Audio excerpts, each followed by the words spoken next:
साथियों, आज हम बात करेंगे मोहम्मद अली जिन्ना की। आपने साथियों इतिहास में बहुत बार नाम सुना होगा मोहम्मद अली जिन्ना का। हो सकता है आपने इन्हें पढ़ा भी हो और आपने देखा होगा कि मोहम्मद अली जिन्ना की जो तस्वीर है वो भारत में अलीगढ़ मुस्लिम यूनिवर्सिटी, बॉम्बे हाई कोर्ट और साबरमती आश्रम में लगी हुई है, अर्थात हम कहें तो इन स्थानों का श्रृंगार बनी हुई है। साथियों, आप इस बात से समझते होंगे कि मोहम्मद अली जिन्ना एक समाज सेवी थे, समाज का सेवा करने वाले व्यक्ति थे। उन्होंने महानता के अनेक काम किए होंगे और यही कारण है कि मोहम्मद अली जिन्ना की तस्वीरें भारत में भी लगी हुई हैं, भले ही कुछ चंद जगहों पे लगी हों। पाकिस्तान में तो आपने देखा होगा कि जगह जगह जिन्ना की तस्वीरें लगी हैं और इन तस्वीरों को देखकर ऐसा लगता है कि जिन्ना ने बड़े महानता के काम किए होंगे। साथियों, यही एक कारण है कि हमने सोचा कि आज मोहम्मद अली जिन्ना पर कुछ चर्चा की जाए, बातचीत की जाए। साथियों, अगर हम इतिहास को खंगाले तो कहीं पर भी आपको ऐसे मोहम्मद अली जिन्ना के महानता के काम आपको कहीं नहीं दिखेंगे। अगर साथियों धर्म की बात करें तो जिन्ना एक नास्तिक आदमी थे और एक नास्तिक आदमी जो काम करता है वो सब जिन्ना करते थे। धर्म को उन्होंने एक पोटली बना करके किसी कोने में रख रखा था। तो फिर साथियों उनके विषय में ऐसी कौन सी खास बात थी? इसलिए हमें उनके जीवन को पढ़ना पड़ेगा। साथियों, अगर आप भारत की राजनीति देखें तो महात्मा गांधी यानी मोहनदास करमचंद गांधी और मोहम्मद अली जिन्ना साथियों एक ही जगह से थे और मूल रूप से जब जिन्ना के पूर्वज एक बनिया ही थे जो बाद में जिनका धर्म परिवर्तन हो गया। साथियों, गांधी जी के विषय में तो आपने बहुत कुछ पढ़ा होगा कि उन्होंने क्या क्या किया, कहाँ अपने आश्रम स्थापित किए, लोगों की किस तरह से सेवा की। ढेरों किताबें भारत से लेकर के अफ्रीका तक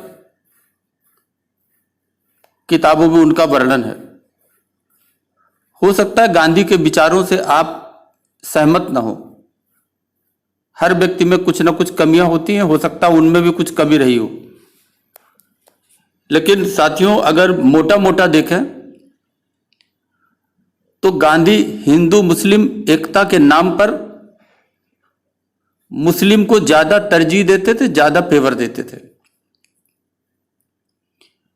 बंटवारा भारत का हुआ, लेकिन अगर आप मूल रूप से देखें तो गांधी जी नहीं चाहते थे कि भारत का बंटवारा हो।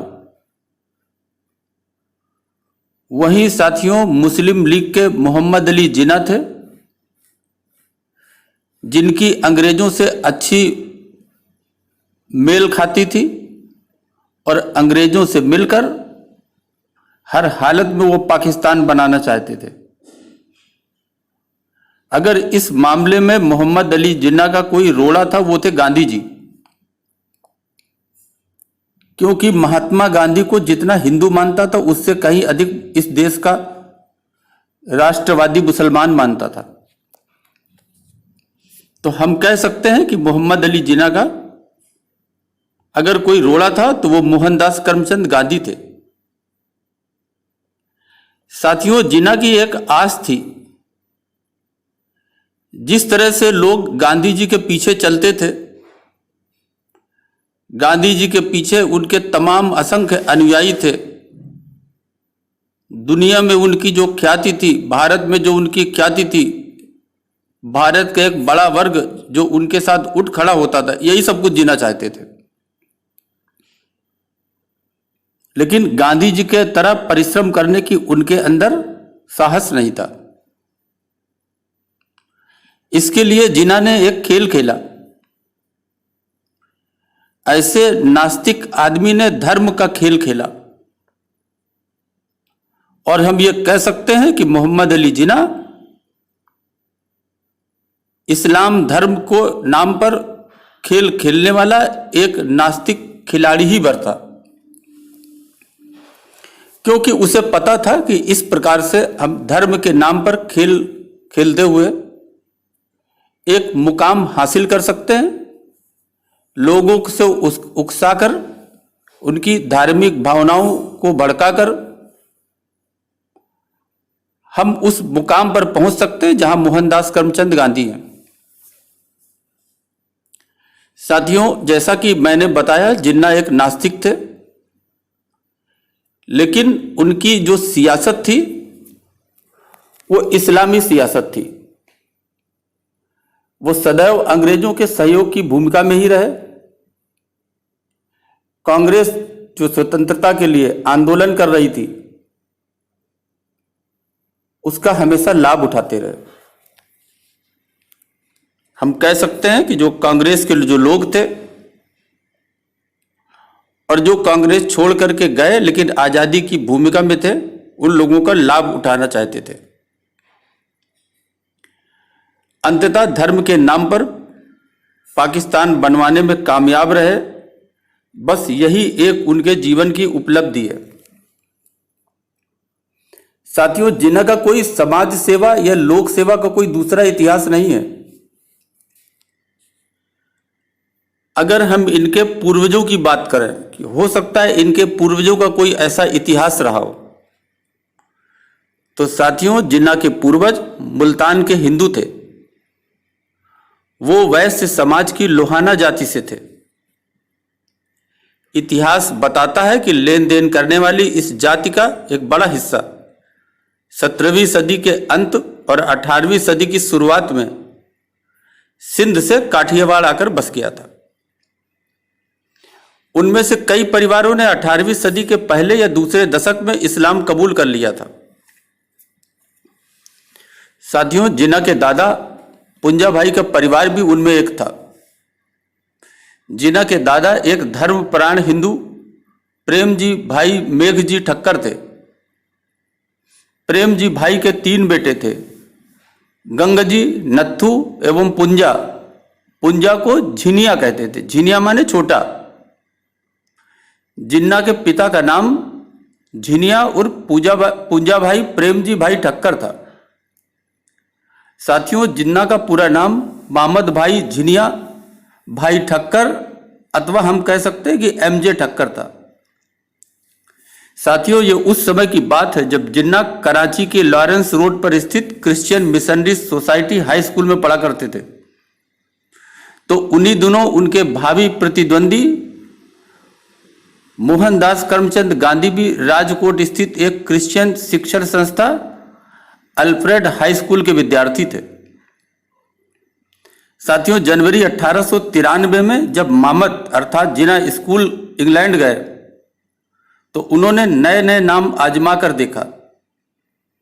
सर्वप्रथम तो उन्होंने मोहम्मद भाई जिनिया भाई ऑफ कराची के रूप में अपनी पहचान बनाने का पूरा प्रयास किया,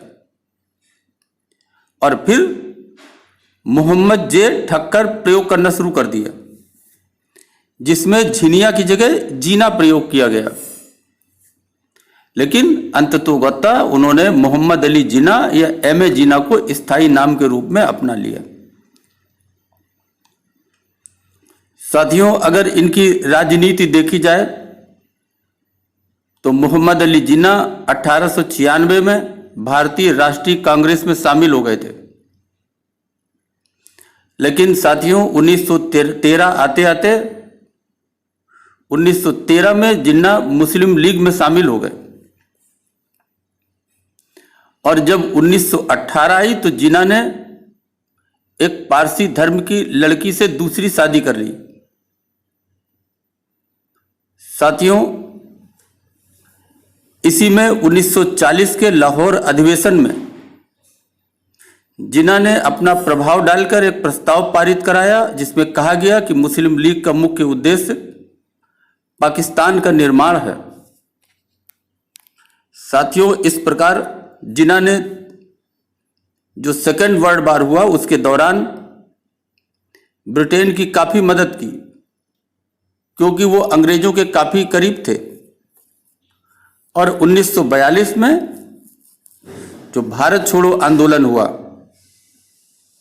उसे जिन्ना और जिन्ना की मुस्लिम लीग ने उसका विरोध किया था।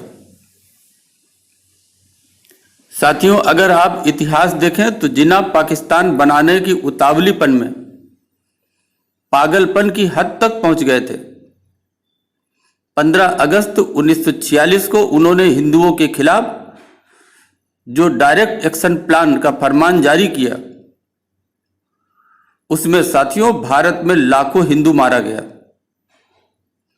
कहते हैं कि कलकत्ता में 72 घंटे के भीतर 6000 से अधिक लोग मारे गए, 20,000 से अधिक घायल हो गए और 1 लाख से अधिक बेघर हो गए।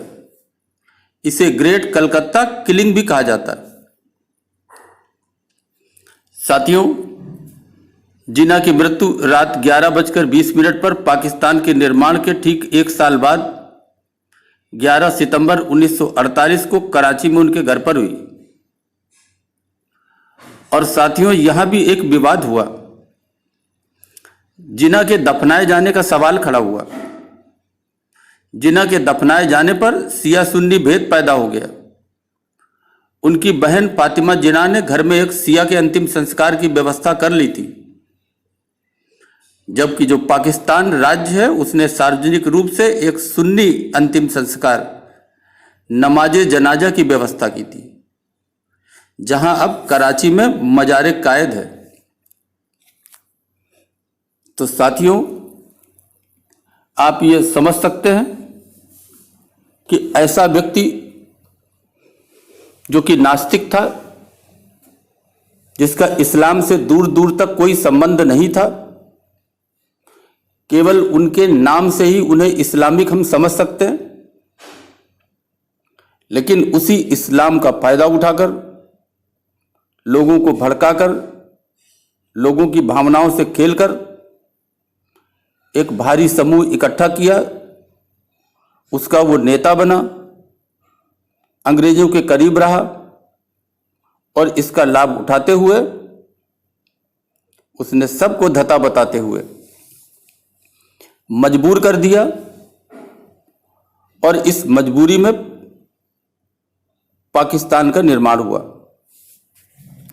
बस साथियों, यही एक उपलब्धि है। अब ये कैसी उपलब्धि है, इसे आप अच्छे तरह से समझ सकते हैं। साथियों, यही कारण है कि मौत के बाद भी जिन्ना के चाहने वाले जो भारत में रह गए, जो मुस्लिम लीग के नेता थे, जिन्होंने पाकिस्तान बनाने में पूरी भूमिका निभाई, वो साथियों भारत में ही रह गए अधिकांश। लेकिन उन्होंने अपने चेलों को पाकिस्तान भेज दिया और यही मुस्लिम लीग के नेताओं की पूरी भूमिका है, जिसकी वजह से आज मोहम्मद अली जिन्ना की तस्वीर भारत के अलीगढ़ मुस्लिम यूनिवर्सिटी, बॉम्बे हाई कोर्ट और साबरमती आश्रम जैसे स्थानों पर श्रृंगार बनी हुई है। तो साथियों, ये थी हमारे मोहम्मद अली जिन्ना की महानता की कहानी। अगर आपको और कोई उनकी महानता के किस्से जो मानवता के लिए किए गए हों, अगर आपकी नज़र में हो तो आप कमेंट में ज़रूर बतलाइएगा। अभी के लिए बस इतना ही। धन्यवाद।